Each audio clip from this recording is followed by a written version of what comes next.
નમસ્કાર. ફરીથી હાજર છું આપની સમક્ષ એક નવો વિડીયો લઈને.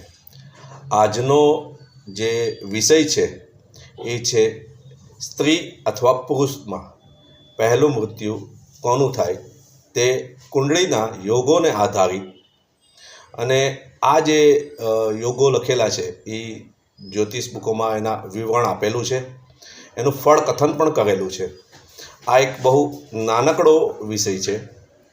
તો ચાલો શરૂઆત કરીએ કે સ્ત્રીના જન્મ નક્ષત્રથી લઈને પુરુષના જન્મ નક્ષત્ર સુધી અને પુરુષના જન્મ નક્ષત્રથી લઈને સ્ત્રીના જન્મ નક્ષત્ર સુધી ગણતા જે સંખ્યા આવે તેમાં અલગ અલગ રીતે ગણીને અને તેમાં 7નો ગુણાકાર કરીને ત્યારબાદ તેમાં 28થી ભાગાકાર કરતાં જે શેષ વધે, એટલે જો પ્રથમ સંખ્યા વધુ શેષ રહે તો સ્ત્રીનું મરણ સમજવું, અને જો દ્વિતીય સંખ્યા એટલે કે 2, 4, 6, 8, 10, 12 રહે તો પુરુષનું મૃત્યુ પહેલું સમજવું.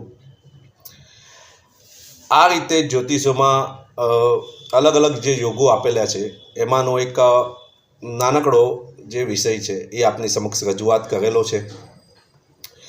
જો આ સિવાય પણ ઘણા બધા એમાં યોગો આપેલા છે, ઘણા બધા નિયમો છે.